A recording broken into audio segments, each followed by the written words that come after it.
맨체스터 유나이티드의 감독 이야기들 해보려고 하는데요. 현재 감독인 테나우와 전 감독인 솔샤르 감독의 스탯을 비교해 놓은 자료가 있어서 저희가 가지고 와봤습니다.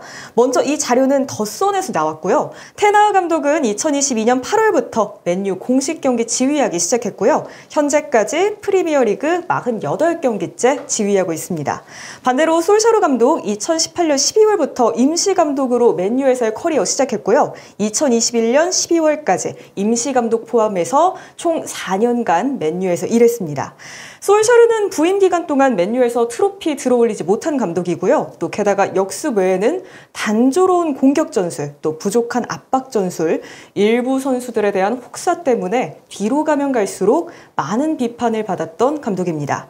그래서 오늘은 테나우 감독의 리그 48경기, 그리고 솔샤르 감독의 경질 전에 마지막 리그 48경기 한번 비교해 보려고 합니다. 먼저 승점 비교부터 해보시죠. 네. 그 승점 상황 한번 확인해 주세요. 그 48경기 보니까 터나우는 28승 6무 14패 기록했고 솔샤르는 25승 13무 10패 기록했습니다. 터나우 감독이 이제 3승을 더 거두긴 했는데 솔샤르는 10번 졌는데 터나우 감독은 14번 졌고요. 네. 승점 벌어들인 승점으로 계산하면 터나우는 90점, 솔샤르는 88점. 뭐 승점 차도 2점밖에 차이 안 나니까 거의 경기 결과 비슷하게 가져왔다 이렇게 좀 봐야 되겠습니다. 어떤 의미에서 본다면 솔샤르는 오히려 무승부가 좀 많았던. 근데 이게 경기 결과는 사실 그 부분이 중요하거든요. 질 경기 비기고 비길 경기 이기는 능력. 어떻게 보면 그런 부분에서 무승부가 많은 게 패배가 많은 것보다는 훨씬 더 나은 부분이 좀 있다고 생각이 들어요. 그래서 테나우 감독이 패배가 많다는 부분은 분명 이 기록을 짚을 때 우리가 아쉽게 볼 만한 좀 지표가 아닌가라는 좀 생각을 하고요. 솔샤르가 그 선수들에 대한 이른바 이 카리스마. 예전에 이제 우리 이스타TV 입중계에서 그 얘기 많이 했죠. 노월주라고. 네. 노르웨이 얼음주먹이라고. 약간 그 눈빛이랑 이런 어떤 카리스마. 예전에 퍼거슨 감독이 또 제자이니만큼. 그죠. 그때 그런 카리스마를 통해서 막 하프타임 때 선수들한테 뭔가 동기부여를 주고 그걸 통해서 좀 결국 지는 경기를 좀 비기게 만드는 경기들이 좀 있었던 것도 생각이 나거든요. 그래서 이런 무승부가 좀 많아진 결과가 마지막 48경기 중에 좀 있지 않았나 라는 생각을 해봅니다. 맨체스터 유나이티드 팬들 입장에서는 솔샤르 이후에 또 테나우로 넘어오면서 팀의 분위기 쇄신을 원했을 것 같은데 스탯상으로는 그리 큰 차이는 없네요. 그렇죠. 역시 이제 조금 더 나아지기를 원했을 거예요. 왜냐하면 솔샤르 감독이 이제 경질을 당했던 2021-22 시즌 전반기 당시 어떤 성적이나 분위기가 되게 안 좋았거든요. 그 전 시즌의 내용은 좋았지만 이후 시즌, 결국 경질된 시즌에 그 아주 깎아먹었던 성적들이 있기 때문에 그때와 지금을 비교했을 때 나아진 부분이 확실하지 않다는 점, 이 점은 지금 맨체스터 유나이티드 팬분들은 역시 찜찜하게 좀 바라볼 수 있는 부분일 거라고 생각을 합니다. 저희 승점 짚어봤으니까 이번에는 득점도 한번 짚어보겠습니다. 득점도 한번 봐주세요. 사실 이 득점력과 슈팅 숫자 비교하면서 지금 터나우 감독 체제 하에 맨유가 정말 심각하다라는 걸 느꼈는데 48경기 기록입니다. 앞서 말씀드린 대로 터나우 감독의 맨유는 69득점 기록하는 동안 솔샤르 감독은 89득점이었습니다. 오히려 줄었네요. 골수가 솔샤르 때 되게 많았어요. 근데 돌이켜보면 요때 되게 못했는데 골수는 많았네 요 생각을 저는 좀 했었고 슈팅 숫자도 되게 중요한데 744개 기록하는 동안 69골이었고 솔샤르 감독 때 이제 676개 기록하는 동안 89골이었습니다. 팀 득점은 지금 터나우 감독 체제에서 20골이나 줄어들었고 근데 기회를 만들지 못하고 있느냐 터나우 감독 체제에서 저는 그렇지는 않다고 봅니다. 오히려 슈팅 시도 횟수 앞서 이제 말씀드린 대로 훨씬 많아요. 근데 이렇게 득점이 나오지 않았다? 좀 어떻게 본다면은 난사가 섞여 있는 걸 수도 있겠고 공격수들의 골 결정력 문제 이거는 분명 짚고 넘어가야 한다. 앞서도 이제 저희가 앞선 소식에서 레시포드 다뤘습니다만 공격수들이 골 못 넣는 것도 지금 되게 맨유에게 되게 문제다라는 것도 이 기록에서 알 수가 있죠. 그러면 공격수들의 면면을 봐야 할 것 같은데 솔샤르 감독 시절의 공격수는 누구였죠? 솔샤르 감독 때는 사실 지금도 맨체스터 유나이티드 팬분들이 많이 좀 아쉬워하는 이름이죠. 그린우드 선수. 진짜 그린우드 저는 그 능력만큼은 저는 항상 높게 좀 보는 선수예요. 네. 슈팅 능력이 굉장히 달랐어요. 예전에 맨체스터 유나이티드에서 뭐 반페르시의 종인형 안 계시니까 떳떳하게 얘기할 수 있지만 반페르시 아주 대단한 왼발 슈팅. 근데 그린우드가 그 왼발 때릴 때 보면 약간 그런 슈팅들이 나오더라고요. 저는 그래서 그 어떤 킥력들, 슈팅력 그게 또 역시 결정력으로 이어졌기 때문에 그때 득점에 역시 도움을 좀 주었고 많은 분들이 지금 어제 또 재미를 주었던 선수 중에 마샬이 있었죠. 마샬이 2019-20 시즌 포함해서 2020년 전체를 그래도 맨체스터 유나이티드 커리어 중에서는 좀 잘 보낸 편에 속합니다. 그래서 그때 마샬이 득점을 좀 책임져준 부분도 놀랍게도 있었고 그때는 이제 가끔 킹샬, 황샬 요렇게가 좀 많이 불렸었죠. 맞아요. 네. 그리고 카바니 7번 호날두 오기 전에는 7번을 달고 있었던 카바니도 그때 골을 좀 넣어주는 모습들이 있었고 호날두도 마찬가지로 2021-22 시즌 전반기 때 맨체스터 유나이티드 와서 뉴캐슬전에 골 넣고 술 세레모니를 이제 올드 트래포드에서도 아주 또 인상 깊은 장면들도 있었고 이때 주포들이 아무래도 지금보다는 조금 결정력이 그래도 좀 낫지 않냐라는 어떤 생각이 드는 것도 같습니다. 왠지 호날두가 있으니까 이름값적인 측면에서 그래서 득점이 많이 나왔구나라고 납득이 되긴 하거든요. 그리고 그때 호날두는 진짜 리턴해서 맨체스터 유나이티드에 다시 7번이 됐을 때 감동이 좀 많았죠. 그때 전체적으로 호날두는 아무래도 이제 상암 노쇼 때문에 좋지 않은 감정이 우리 팬들이 많긴 합니다만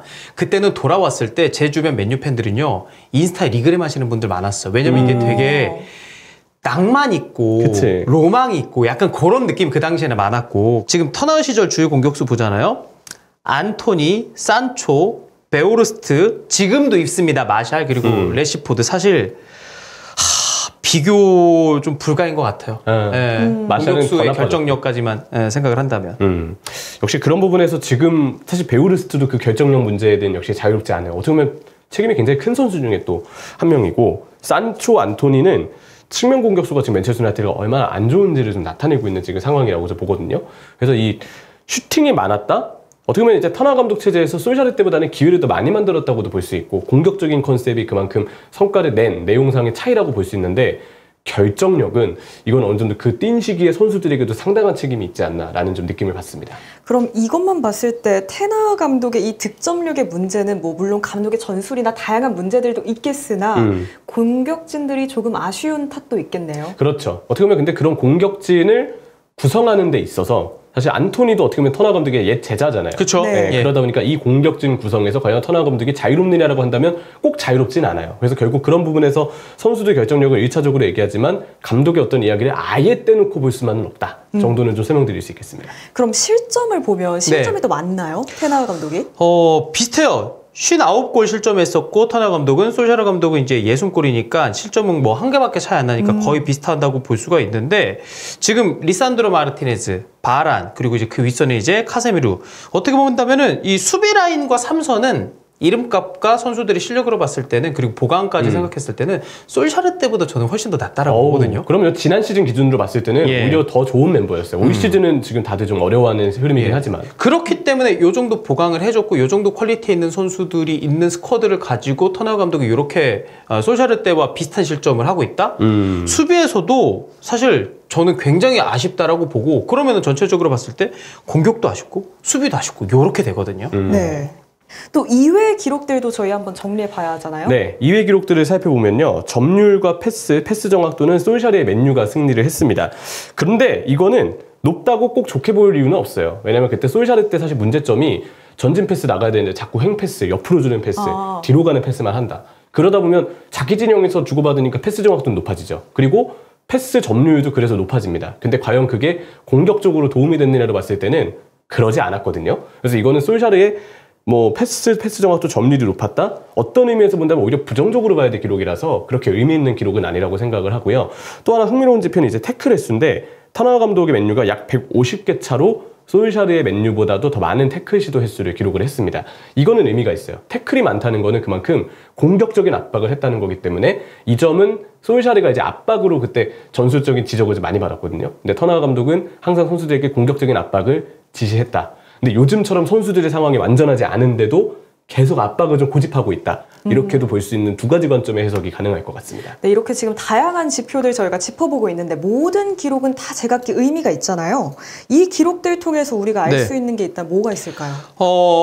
기록에는 또 드러나지 않습니다만 터너 감독은 지난 시즌 리그컵 트로피를 들어올렸고 사실 이렇게 지금 뭐 솔샤르 감독 때 조금 더 뭐 이제 슈팅 숫자 대비 득점도 많았고 그리고 수비 보강 비교했을 때 솔샤르 때가 수비 실점 지표도 좀 더 괜찮은 거 아니라고 생각할 수 있지만 저는 그렇다고 솔샤르 감독이 재평가받고 터너 감독보다 나은 감독이라고 얘기 나와서는 안 된다라고 생각을 일단 하고요. 중요한 건 그럼 터너 감독이 이렇게 부임하고 나서 계속해서 이제 믿음을 주고 계속 우리가 두 번째 시즌, 지금 두 번째 시즌이죠. 앞으로 이제 계속해서 이제 좋은 성적을 낼 것이냐에 대해서 좀 봐야 될 것 같은데, 여기에 대해서도 당연히 비판 포인트가 있습니다.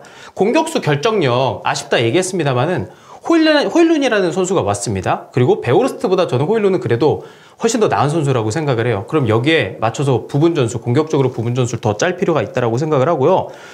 보강 많이 해줬잖아요. 그리고 원하는 선수 해줬잖아요. 그러면 공격 수비 더 올라갈 필요 있습니다. 솔샤르 재평가 받을 이유도 없지만 터나우 감독 그렇다고 좀 더 낫네? 이 얘기 들을 필요도 없다라는 생각을 해요. 예. 실제로 더선 기사 중간에 투표가 하나 있거든요.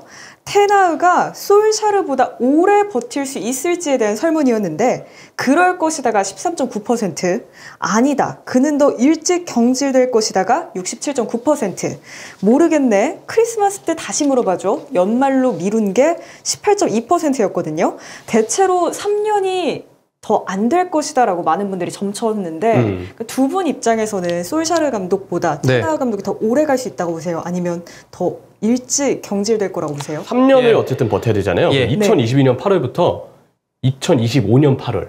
그때까지는 터나우 감독이 이 지휘를 해야 된다는 뜻이거든요. 2025년 8월입니다. 우리가 그 기준으로 일단 생각을 해볼 필요가 있겠죠. 어떻게 보세요? 지금 이런 경기력이잖아요. 보강한 선수들도 턴아웃 픽이었고, 근데 문제가 있습니다. 원하는 선수 데려왔잖아요. 경질해가지고 새로운 감독 데려오면 요 선수들 심지어 비싸게 데려왔잖아요. 이거 어떻게 처리하나. 이러면 저는 계속 또 악순환이라는 생각이 들어서 이게 마냥 또 경질하는 게 맞나? 라는 생각도 동시에 듭니다.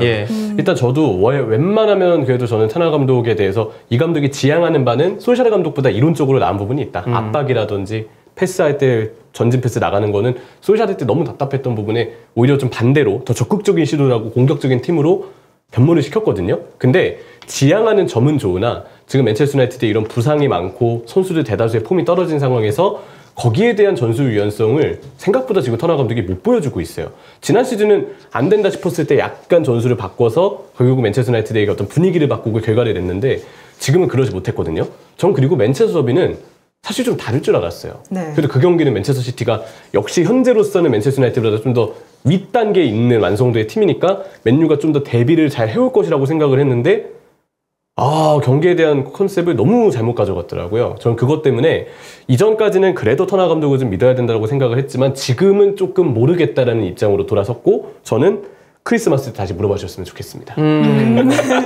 크리스마스 때도 형철 씨 신변에는 또 변화가 없습니까? 아침에 축구 그냥 출연하는 산타클로스가 돼야 되나요? 아니면은 뭐 이제 데이트를 하거나 이럴 수도 있는데. 아마 아침에 축구를 똑같이 해요? 24일날까지는 하겠죠. 주중이 24일 되면은 알겠습니다. 하지 않을까라는 생각인데 글쎄요. 그때까지 변화가 없으면 경질이 진짜 맞는 선택이라고 좀 보고 개인적으로 그 레클리프가 또 이 맨체스터 유나이티드 뭐 인수와 관련된 지금 이제 얘기들이 있는데 이쪽에 어떤 주체가 바뀌게 되면 거기에 대해서 뭔가 변화를 주려는 시도가 좀 적극적이고 빨라질 수도 있거든요. 그러면 3년을 버티는 게 좀 쉽지 않을 수 있다.